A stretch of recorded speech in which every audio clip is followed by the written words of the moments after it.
하나님 말씀 호세아 12장 1절로 5절 교독하시고 마지막 5절 함께 읽도록 하겠습니다. 에브라임은 바람을 먹으며 동풍을 따라가서 종일토록 거짓과 포악을 더하여 아수르와 계약을 맺고 기름을 애굽에 보내도다. 여호와께서 유다와 논쟁하시고 야곱을 그 행실대로 벌하시며 그 행위대로 그에게 보응하시리라. 야곱은 모태에서 그의 형의 발꿈치를 잡았고 또 힘으로는 하나님과 겨루되 천사와 겨루어 이기고 울며 그에게 강구하였으며 하나님은 베델에서 그를 만나셨고 거기에서 우리에게 말씀하셨나니 여호와는 만군의 하나님이시라. 여호와는 그를 기억하게 하는 이름이니라. 아멘. 그를 기억하게 하는 이름 여호와라는 제목으로 함께 은혜를 나누겠습니다. 하나님께서는 우리에게 살 길을 그리고 회복의 길을 항상 말씀을 하십니다. 그리고 또 우리는 회복되기를 원합니다. 그러나 막상 우리의 삶은 회복되기보다는 계속해서 어려움 속에 처해 있을 때가 많이 있죠. 왜 그런가에 대하여 하나님께서는 계속적으로 하나님은 은혜를 베풀기를 원하신다라고 말씀하시면서 그 이유가 우리에게 있음을 반복해서 말씀해주고 있습니다. 오늘 말씀을 통해서도 왜 우리가 회복되지 못하는지 다시 한 번 더 우리 자신을 돌아보고 하나님 앞에 온전히 나아가는, 특별히 하나님은 기억하시는 여호와다 이렇게 말씀을 하시는데 늘 우리를 기억하시고 우리에게 은혜 베푸시기를 원하시는 분이심을 다시 한 번 더 깨닫고 하나님의 말씀대로 하나님 앞에 바로 나아가는 우리가 되기를 소원합니다. 북이스라엘은 이미 그들의 마음이 온전히 하나님을 떠나 있었습니다. 하나님이라고 섬기는 것도 금송아지였고 바알과 아세라도 떠나지 아니했고 그래서 징계받는 것이 당연한데 유다 같은 경우에는 그래도 하나님을 바로 알고 하나님으로 섬기고 있었죠. 그러나 그들의 섬김은 온전한 섬김이 아니었습니다. 한쪽 발은 바알에, 한쪽 발은 하나님께. 이것을 하나님께서는 영적 음란이다, 음행이다 이렇게 말씀을 하셨죠. 하나님을 붙들고 있으면서도 온전히 하나님만 의지하지 못하고 그 주변에서 뱅뱅 돌고 있는 그들의 모습이었습니다.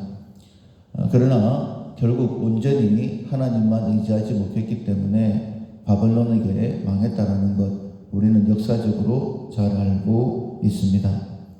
먼저는 에브라임의 북이스라엘의 모습을 1절에 먼저 말씀하시는데 에브라임은 바람을 먹으며 동풍을 따라갔다. 그 결과 종일토록 거짓과 포악을 더하여 아수르와 계약을 맺고 기름을 애굽에 보냈다 이렇게 말씀을 하십니다. 바람이라는 것은 헛된 것이죠. 그 헛된 것만 계속해서 들이키고 있습니다. 동풍을 따라갔다라는 것은 이스라엘의 북쪽에는 아수르가 있습니다. 그러니까 아수르를 어떻게 하면 따라갈 수 있을까? 마치 우리가 세상은 어떻게 진행되고 있나, 세상의 흐름은 어떻나 여기에 관심이 있는 것처럼 이스라엘은 아수르 세상에 그런 관심을 가지고 있었습니다. 우리는 세상을 따라가는 사람들이 아닙니다. 로마서 12장 1절에 보면 복음을 받은 이스라엘 백성들에게 이렇게 말씀을 하시죠. 너희 몸을 하나님이 기뻐하시는 거룩한 산 제물로 드려라. 이는 너희가 드릴 영적 예배다. 우리의 몸을 하나님께서 기뻐하시는 예물로 드리는 진짜 예배를 드려야 되는데 그렇게 되기 위해서는 이어서 2절에 너희는 이 세대를 본받지 말고 라고 먼저 말씀을 하십니다. 세상이 무엇을 원하는가, 세상을 어떻게 따라가야 되는가에 관심을 가지면 결코 회복이 없다라고 말씀을 하시죠. 하나님의 너희는 마음을 새롭게 함으로 변화를 받아서 하나님의 선하시고 기뻐하시고 온전한 뜻이 무엇인지를 분별하라 라고 말씀하셨습니다. 하나님의 뜻을 분별해야지 세상이 어떻게 진행되는가, 세상이 원하는 것이 무엇인가, 흐름이 무엇인가에 관심을 가지면 결코 하나님께서 원하시는 그러한 삶을 살아갈 수 없고, 그렇다면 회복이 아니라 징계가 따를 수밖에 없다 이렇게 말씀을 하시죠. 반면에 2절에 여호와께서 유다와는 논쟁을 하신다 이렇게 말씀을 하십니다. 야곱을 그 행실대로 벌하시며 그의 행위대로 그에게 보응하시리라. 하나님께서 유다의 선지자들을 보내셔서 너희들의 행실, 그 행위 때문에 내가 너희들에게 벌해야 되겠다라고 말씀하실 때에 유다는 받아들이기가 힘든 거예요. 왜냐하면 그들은 나름대로 하나님을 섬기고 있었기 때문입니다. 그래서 유다와는 논쟁하시는 거예요. 너희들이 벌받을 수밖에 없는 그 이유에 대해서 하나님께서 깨닫게 하시는 것이죠. 하나님께서 그들에게 은혜를 베푸신다라고 한다면 3절과 4절, 그들이 만약 벌을 받아야 된다라고 한다면 그것 역시 3절과 4절이다 이렇게 설명을 논쟁하시는 내용이 3절 4절에 나오고 있습니다. 유다가 우리는 벌을 받을 만한 짓을 안 했습니다. 하나님께서 우리에게 은혜를 베풀어 주셔야 됩니다라고 착각하는 이유가 무엇이냐면 그것은 경건의 모양 때문입니다. 나름대로 우리는 하나님을 섬기고 있다라고 생각을 하고 있다라는 거예요. 3절에 보면 야곱은 모태에서 그의 형의 발꿈치를 붙잡았고 이렇게 말씀을 하십니다. 힘이 없어서 에서보다는 늦게 나왔지만은 어떻게든지 그것을 따라잡으려고 에서의 발꿈치를 붙잡고 나왔었죠. 그러니까 영적인 그런 복에 대한 마음이 있었다라는 것입니다. 그리고 3절 중반절에 보면 또 힘으로는 하나님과 교류되라고 되어 있는데 개역 한글에 보면 이 힘으로는 이 단어가 작년에는 이렇게 되어 있습니다. 그러니까 모태에서는 에서의 발꿈치를 잡았고 작년에는 하나님과 겨루었다. 4절에 천사와 겨루어 이기고 울며 그에게 간구했다 이렇게 말씀하고 있습니다. 우리가 잘 알고 있는 것처럼 에서의 칼을 피해서 삼촌 라반의 집으로 도망을 갔을 때에 하나님께서 큰 은혜를 베풀어 주셨죠. 그리고 하나님의 말씀대로 다시 가나안으로 돌아오는 길에 야복강에서 그래도 두려움 나머지 야복강을 건너지 못하고 있을 때에 하나님께서 그를 찾아오셨습니다. 그리고 씨름을 거시죠. 밤새도록 씨름을 하는데 날이 밝아올 때에 이제 나를 놓아주라, 내가 돌아가야 되겠다라고 했을 때에 야곱이 끝까지 이 천사를 놓지 아니하고 나에게 복을 달라라고 얘기를 하죠. 그 환도뼈가 위고기를 되었음에도 불구하고 끝까지 놓지 아니할 때에 천사가 네가 이겼다 이렇게 이야기를 합니다.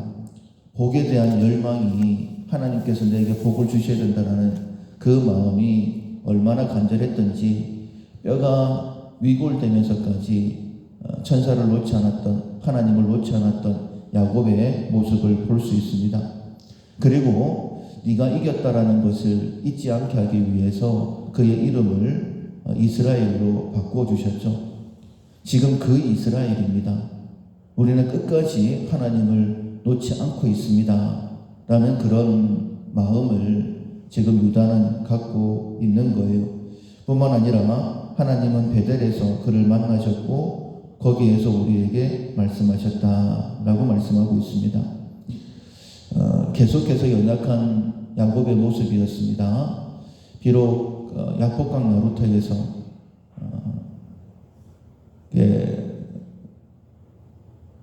하나님을 만났고 씨름하여 이겼던, 그리고 이스라엘이라는 이름을 받았지만은 온전하게 가나안 땅으로 돌아오지 못하고 베델에 묵어했던 그의 내용이 창세기 34장에 기록되어져 있죠. 그때 하나님께서 또 큰 일을 당하게 하십니다. 딸 디나가 강간을 당하게 됩니다. 그리고 시므온과 레위가 이 세겜 사람들을 다 죽여버리는 그런 엄청난 일이 일어나게 되죠. 그때 다시 한 번 더 하나님이 야복강에서 야곱을 찾아오신 것처럼 다시 야곱을 찾아오셔서 베델로 올라가라 이렇게 말씀을 하시죠. 다시 한 번 더 그가 바단 아람으로 떠났을 때에 베델에서 만났던 그 하나님을 기억하고 그들이 가지고 있던 모든 우상들을 다 상수리 나무 아래에 묻어버리고 온전히 하나님만 따랐던, 그리고 다시 한 번 더 제단을 쌓고 하나님을 나의 하나님이라고 고백하고 하나님 앞에 11조를 드렸던 그 내용이 다시 한 번 더 34장에 기록되어져 있습니다. 그리고 그렇게 말씀하시고 난 다음에 거기서 우리에게 말씀하셨다라고 말씀하고 있는 거예요. 당시 유다 사람들은 하나님께서 이렇게 우리를 인도해 오셨고 거기에서 우리에게 분명히 말씀하셨는데 우리가 그 하나님을 여전히 연약함에도 불구하고 부족함에도 불구하고 하나님께서 계속해서 우리에게 은혜를 베풀어 주셨고 우리는 그 여호와를 기억하고 있는데 왜 우리가 벌을 받아야 되느냐 이렇게 이야기하고 있는 것입니다. 5절에 보면 이렇게 말하고 있죠. 여호와는 만군의 하나님이시라. 여호와는 그를 기억하게 하는 이름이라. 만군의 여호와께서 그리고 그를 기억하게 하는 이름, 여호와라는 것은 우리가 지금 여호와를 부르고 있는데 그 여호와라는 이름 자체가 우리가 여호와를 부르는 그 이름 자체가 그를 기억하게 하는 이름이다. 지금까지 우리에게 은혜를 베푸셨던 하나님이시다. 이렇게 그들은 고백하고 있는 거예요. 그런데 하나님께서는 그들의 행위대로 심판하시겠다라고 말씀을 하십니다. 이걸 반대로 하나님의 입장에서 본다라고 한다면 그렇게 연약함에도 불구하고 내가 너희들에게 약속했던 것을 기억하고 은혜를 베풀고 있는데 왜 너희들은 온전히 나를 따르지 않느냐 이렇게 책망하는 것으로도 해석할 수 있는 것이죠. 5절에 6절에 보면 그런즉 너희 하나님께로 돌아와서 인애와 정의를 지키며 항상 너희 하나님을 바랄지어다. 말로만 하나님을 바라본다라고 하지 말고 너희들의 삶이 인애와 정의를 지키며 항상 하나님만 바라봐야 되지 않느냐 이렇게 책망하시는 것입니다. 아수르를 따라가면 거짓과 포악이 더해진다라고 했죠. 반면에 하나님을 따라가면 인애와 정의가 더해지는 것입니다. 자, 그렇다면 지금 유다의 모습은 어떠느냐?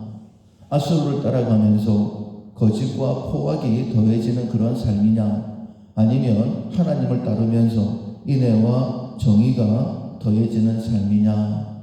이렇게 지금 하나님께서 유다와 논쟁하시는 거예요.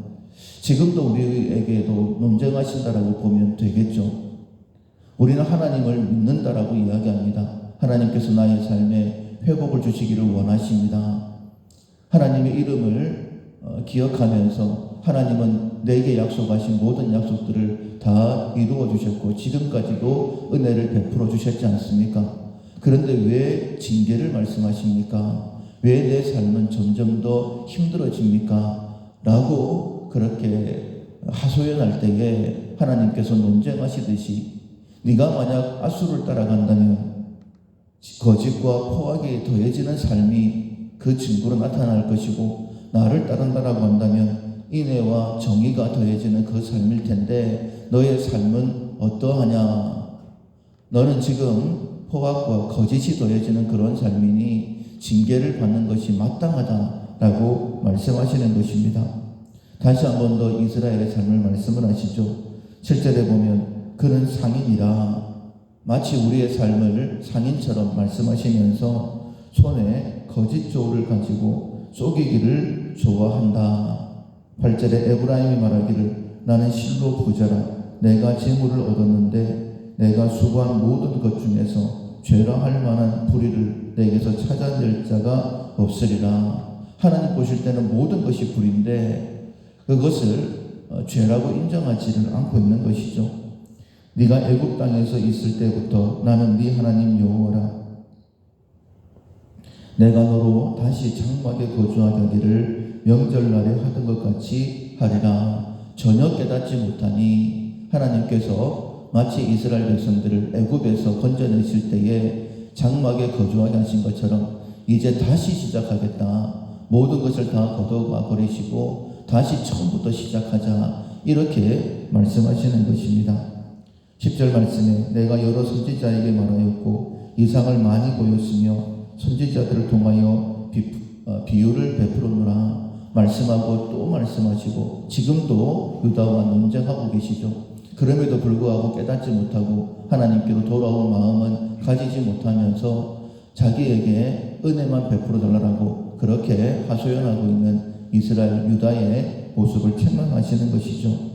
11절 말씀에 하나님께서는 선지자들을 보내시고 말씀하심에도 불구하고 길르앗은 불의한 것이냐? 과연 그러하다. 그들은 거짓 유도다.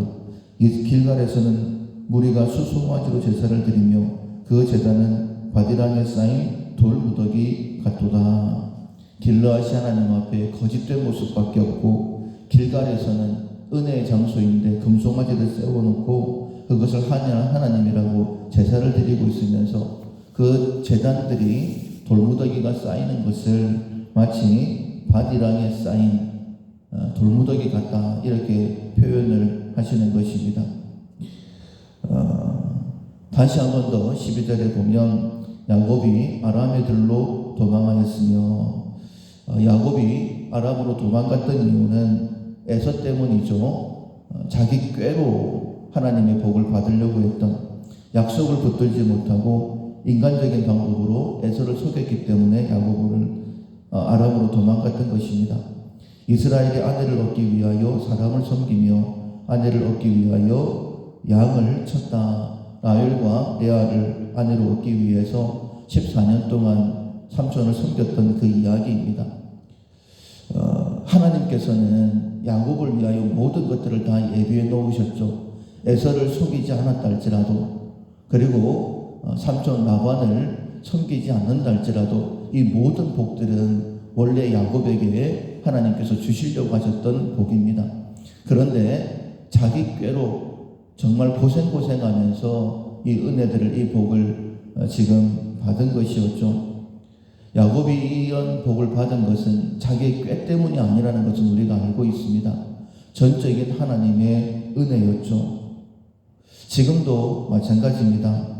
하나님께서 우리를 회복시키시는 것은 우리가 이렇게 저렇게 했기 때문에 사순절 기간 동안에 하나님의 말씀을 십자가를 묵상을 하고 고난주간에 한 끼를 금식하면서 하나님만 바라보고 세일의 기간 동안에 호세아서의 말씀을 들어서 그런 간절함이 내게 있기 때문에 하나님께서 우리에게 은혜를 베푸시는 것이 아니라는 것입니다. 하나님께서는 우리에게 은혜를 베풀기를 원하시는 분이에요. 그렇다라고 한다면 이런저런 조건이 아니라 온전히 하나님만 바라봐야 된다. 이런 은혜를 통하여서 하나님께로 돌아오기를 원하시는 그 마음을 알고 온전히 우리의 마음이 하나님만 향해 있어야 되는 것입니다. 13절 말씀에 여호와께서는 한 선지자로 이스라엘을 애굽에서 인도하여 내셨고 이스라엘이 한 선지자로 보고를 받았거늘. 이 한 선지자는 모세이죠. 그 모세가 쓰임받기 위하여 준비되는 동안에 80년이라는 시간이 지냈습니다. 그렇다고 할지라도 사람으로 이스라엘을 구원해낼 수 있는 것은 아니죠. 온전히 하나님의 은혜로 이 모세 한 사람을 통해서 하나님께서 구원해 내시는 것입니다. 구원은 오직 하나님께 있습니다. 우리의 행위에 있지 아니합니다. 그래서 하나님께서 다시 한 번 더 이렇게 말씀하시는 거예요. 14절 말씀에 에브라임이 경노하게 함이 극심하였으니 그의 주께서 그의 피로 그 위에 머물게 하시며 그의 수치를 그에게 돌리시리라.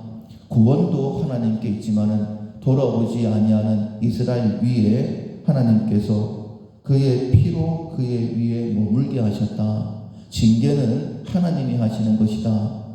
우연히 임하는 것이 아니라는 것입니다. 상황이 안 좋아서 그런 것도 아니고 내가 어리석어서 잘못된 선택을 해서 그런 것도 아니고 하나님과의 관계에서 잘못됐기 때문에 내 마음이 유다처럼 한 발은 하나님께 한 발은 세상에 그렇게 두었기 때문에 하나님께서 우리를 심판하신다라고 말씀하시는 것입니다. 그렇다면 우리는 어떻게 해야 될까? 여호와 그를 기억하게 하는 이름을 기억해야 됩니다. 이 여호와라는 이름은 스스로 있는 분, 창조의 하나님이라는 그런 뜻도 있고 또 하나는 말씀하신 것은 반드시 이루시는 분이라는 그런 의미도 있죠. 지금까지 선지자를 통하여서 우리에게 많은 말씀들을 주셨습니다. 그 말씀을 붙들어야 되는 거예요. 지금은 은혜의 때요 보라 지금은 구원의 날이다라고 말씀을 하셨습니다. 다른 것이 아니라 나의 행위가 아니라 은혜 베푸시기를 원하시는 그 하나님만을 붙들고 하나님의 말씀 앞에 정직하게 서는 우리 모두가 될 수 있기를 주님의 이름으로 축원합니다. 아멘. 찬송가 440장 어디든지 예수 나를 이끌면 찬송가 440장 찬양하시겠습니다. 어디든지 예수 나를 이끌면 어디든지 예수 함께 가려네. 예수 함께하니 가면 나겠고 예수님과 동행하면 겁없네. 어디를 가든지 겁낼 것 없네. 어디든지 예수 함께 가려네. 세상 친구 모두 나를 떠나도 주와 동행하면 외로움 없겠네. 가는 길이 위태하고 험해도 어디든지 예수 함께 가려네. 어디를 가든지 겁낼 것 없네. 어디든지 예수 함께 가려네. 어두운 그늘 나를 애워쌀 때에 주가 함께 계심 믿고 자려네. 죽은 후에 천국에서 깨어나 예수 함께 길이 살리라. 어디를 가든지 겁낼 것 없네. 어디든지 예수 함께 가려네. 아멘.